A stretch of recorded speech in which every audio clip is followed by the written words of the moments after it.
सब अपना कीमती वोट मेरे पति ऋषभ लांबा को दीजिए। जितने लोग खड़े हैं उनमें से सबसे अच्छे इंसान मेरे पति हैं।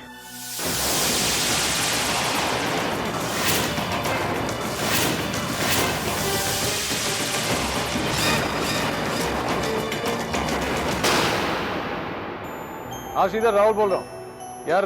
गोवा की 2 टिकटें चाहिए। हाँ हाँ, शाम की फ्लाइट चलेगी ना? ऋषभ लांबा। अरे आज शाम की। ऋषभ लांबा। नहीं, you don't have to come home with the ticket. Rishabh Lamba. Rishabh Lamba. Rishabh Lamba. Rishabh Lamba. Rishabh Lamba. Rishabh Lamba. Rishabh Lamba. Rishabh Lamba. Rishabh Lamba. Rishabh Lamba. Rishabh Lamba. Rishabh Lamba.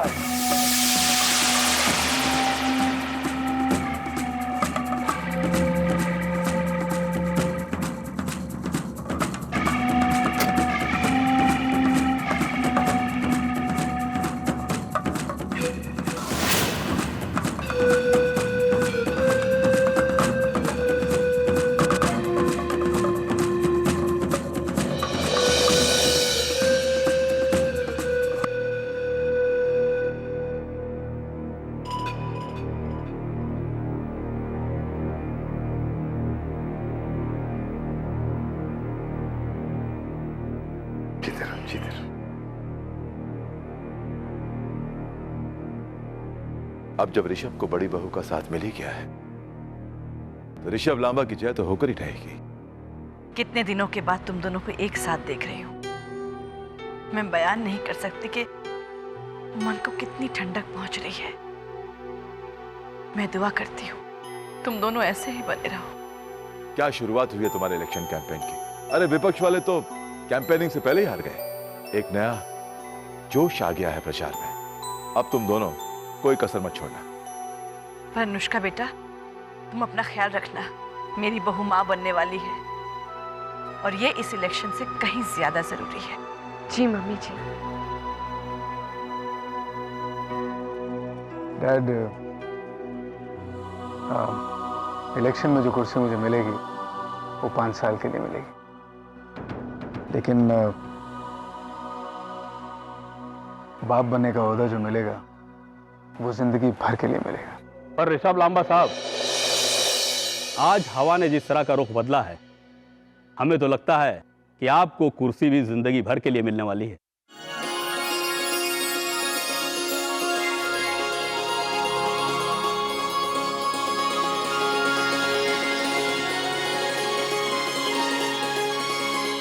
नमस्कार। नमस्कार बेटी, हम आपको इस चुनाव प्रचार में ज्यादा परेशान नहीं करेंगे। बस आपको सिर्फ इतनी जहमत उठानी पड़ेगी कि हमारी पार्टी आपके लिए एक रैली का आयोजन करेगी।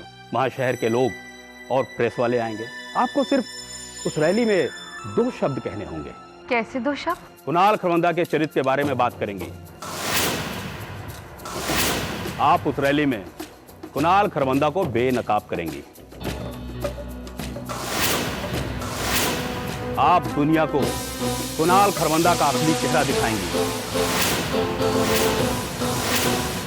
उस रैली को कुणाल खरवंदा की असलियत से वाकिफ कराएंगी।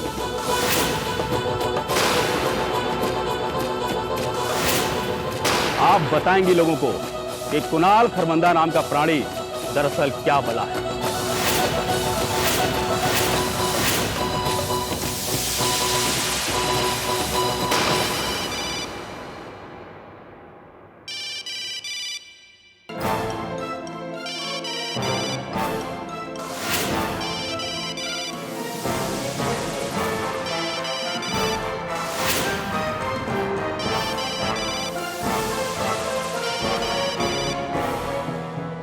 हाँ बोलो ऋषभ। ये ऋषभ लांबा नहीं, उनकी धर्म पत्नी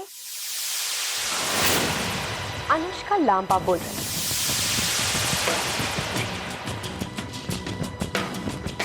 बोलो। वो क्या है ना कि तुम अपना धर्म निभाने में बिजी हो गए, तो हमने सोचा कि हम भी धार्मिक हो जाते।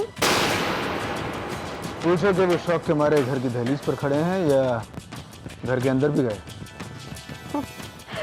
ऋषभ पूछ रहे हैं कि हाँ सुन लिया मैंने। नहीं कुणाल, तुमने अभी तक पूरी बात नहीं सुनी। ऋषभ पूछ रहे हैं कि तुम घर की दहलीज पर ही खड़े हो या फिर घर के अंदर अपनी बीवी के पास अपनी ड्यूटी निभा रहे हो। मिसेस अनुष्का लांबा, तुम्हारे मुंह से ऐसी सस्ती बातें अच्छी नहीं लगती। अगर तुम्हें ये बातें अच्छी नहीं लगती तो फिर तुम्हें वो बातें कैसे लगेंगी जो मैं सबके सामने तुम्हारे बारे में कहने वाली हूँ।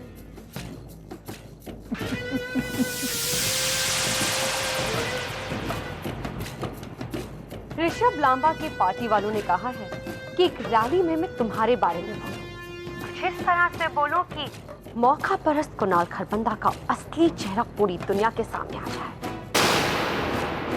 वो कुणाल खरबंदा जिसने ऋषभ लांबा से अपनी दुश्मनी में मेरा इस्तेमाल किया।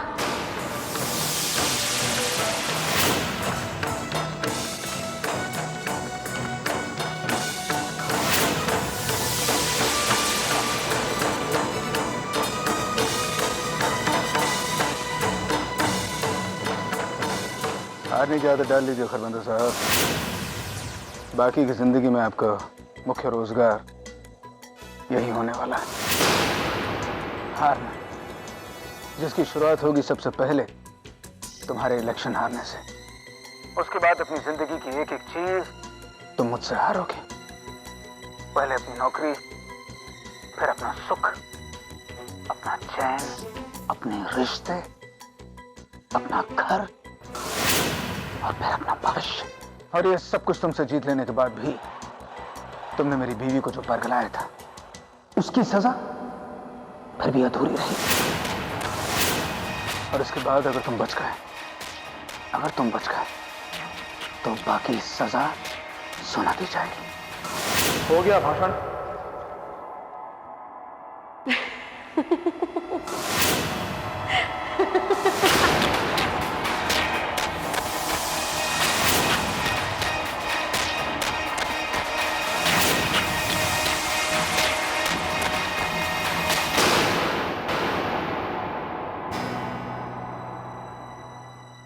अब तुम्हारा पेट थोड़ा थोड़ा दिखने लगा है और तुम थोड़ी थोड़ी और खूबसूरत लगने लगी हो।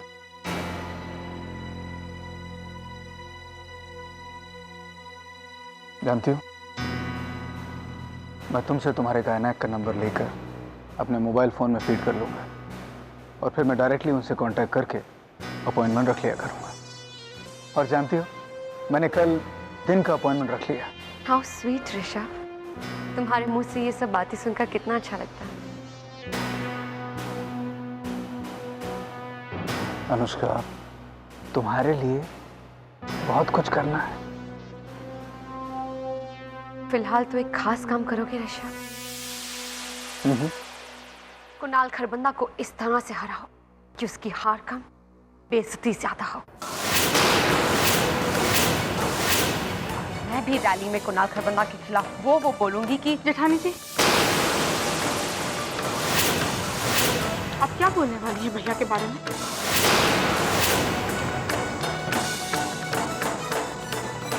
बताइए ना, आप क्या क्या बोलने वाली हैं भैया के बारे में?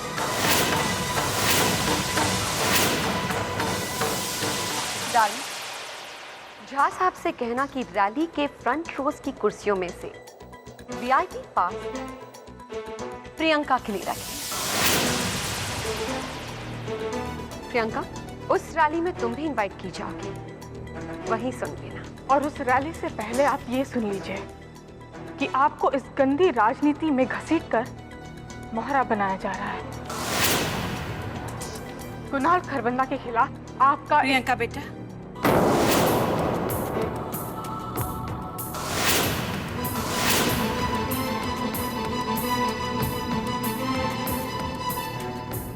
प्लीज बाहर वालों के बारे में डिस्कशन अब इस घर में नहीं होगा।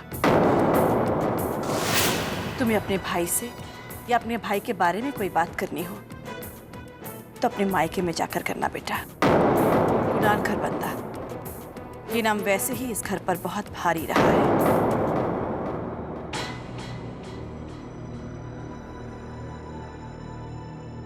मामा, आप अनुष्का के लिए सूप बना कर लाएं।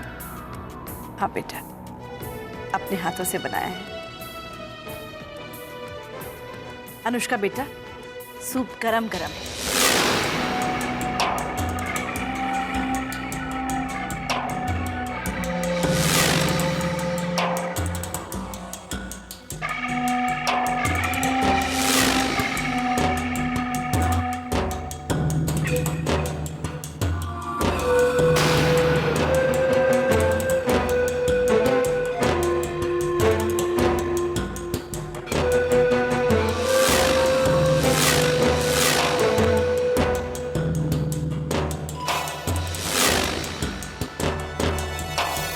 तू सुन रहा है ना मैं क्या कह रहा हूं कैलाश? तू बोलने की ताकत रख, यहाँ सुनने का बहुत दम बाकी है। अब तुझे राजनीति का ऐसा नशा चढ़ा है कि तू सरेआम अपनी बड़ी बहू को रैली में उतारेगा। ऐसे पैंतरेबाजी से कमाई गई दौलत से इंसान अमीर नहीं बल्कि फुटपाथ पे रहने वाले आदमी से ज्यादा गरीब हो जाता है। ये भाषण तू अपने बेटे से कहना कि अपने चुनाव प्रचार में जाकर दे। झूठे लोग फलसफे से बातें किया करते हैं, सच्चे लोग सरल सी भाषा में सिर्फ सच्चाई बयान करते हैं और मेरी बड़ी बहू यही करने जा रही है। मुझे लगता होगा कि तेरा बेटा एक देवता है, लेकिन आज तेरा भरम टूटेगा कैलाश जब अनुष्का भरी दुनिया के सामने उसके चेहरे से मुखौटा नोचकर फेंकेगी। इधर मैं भी देखूंगा और उधर तू भी देखना, तेरे बेटे का असली चेहरा देखना। तू आज तक अनुष्का ने कुणाल के खिलाफ एक लफ्ज नहीं कहा, पर कुणाल अनुष्का का क्या क्या कितना बुरा करता चला गया। आज पहली बार एक रैली में खड़ी होकर अनुष्का बोलेगी और हम सब सुनेंगे, और सुनने के बाद हमारी दुश्मनी का क्या होगा खुदा खैर करे।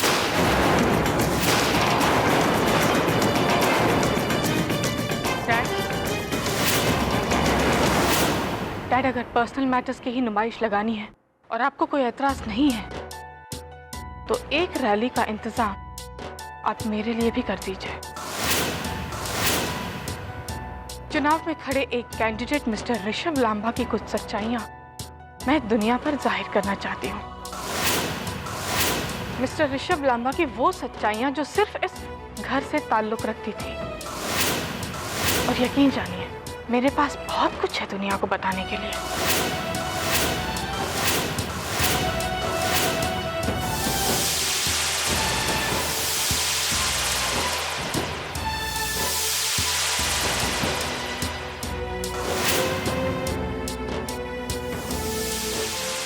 जिस बात का डर था वही हो रहा है।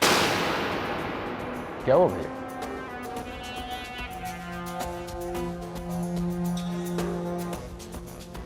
प्रियंका ने इस घर में अपने भाई का प्रचार शुरू कर दिया।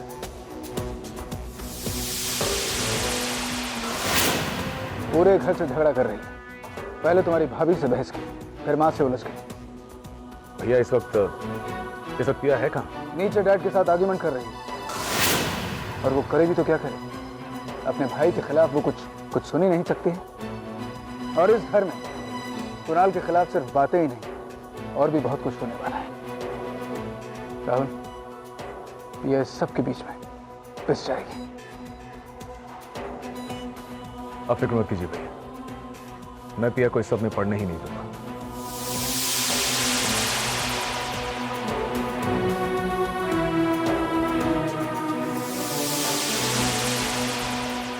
नहीं, मुझे तुम्हारा कोई तर्क नहीं सुनना, तुम्हारी कोई दलील नहीं सुननी। गॉड, तुम्हारी बातें सुनकर तो ऐसा लगता है जैसे मैं किसी विपक्ष के कैंप को सुन रहा हूं। डैड प्लीज प्लीज, आप इस राजनीति को घर से बाहर ही रहने दीजिए। ये जो दबे पावे इस घर में दाखिल हो रही है तो इस घर को और इस घर के रिश्तों को ताव पर लगा देगी। डैड भैया क्या हुआ? राहुल, इसे याद दिलाओ कि तुम इसके पति हो और ये इस घर की बहू है। जब भी सोचती है बस अपने मायके के बारे में सोचती है।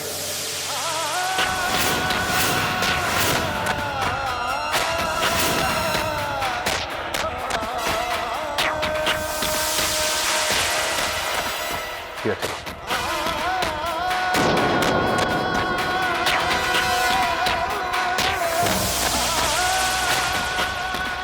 पिया, मैंने कहा ऊपर चलो। हाँ।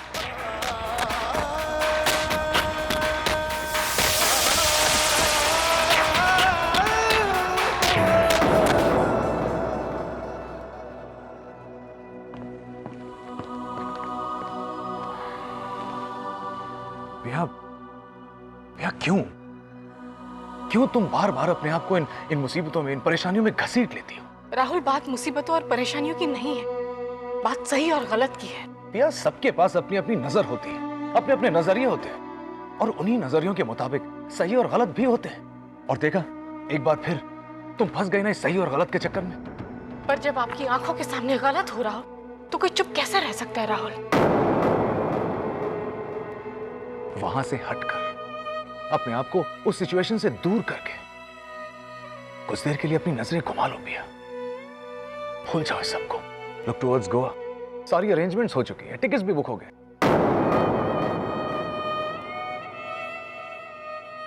राहुल, जेठानी जी भैया के खिलाफ जो बोलने जा रही है। पिया please, politics is a dirty game, इसमें हमारी कोई जगह नहीं। और राजनीति में ये सब तो होता रहता है और होता रहेगा। और वैसे भी पिया, कुणाल ये इलेक्शन तुम्हारे बलबूते पर नहीं लड़ रहा, उसे डील करने दो अपने सिचुएशन से। जस्ट फॉर योर इंफॉर्मेशन, मैंने भी तय कर लिया कि इस इलेक्शन में मैं भैया को सपोर्ट नहीं करूंगा।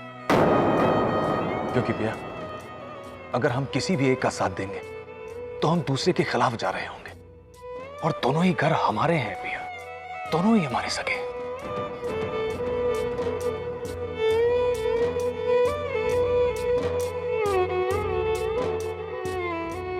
एंड मोर इंपॉर्टेंटली भैया, हम दोनों एक दूसरे के सबसे ज्यादा सगे हैं, लेकिन एक दूसरे के लिए ही कुछ नहीं कर पा रहे। जब से मेरी पिया इस घर में आई है, उसे सुख चैन बिल्कुल नहीं मिला। और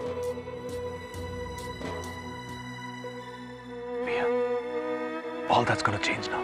मैं अपनी पिया की झोली में ढेर सारा सुख, ढेर सारा चैन डालना चाहता हूं। बस मुझे मौका दो पिया।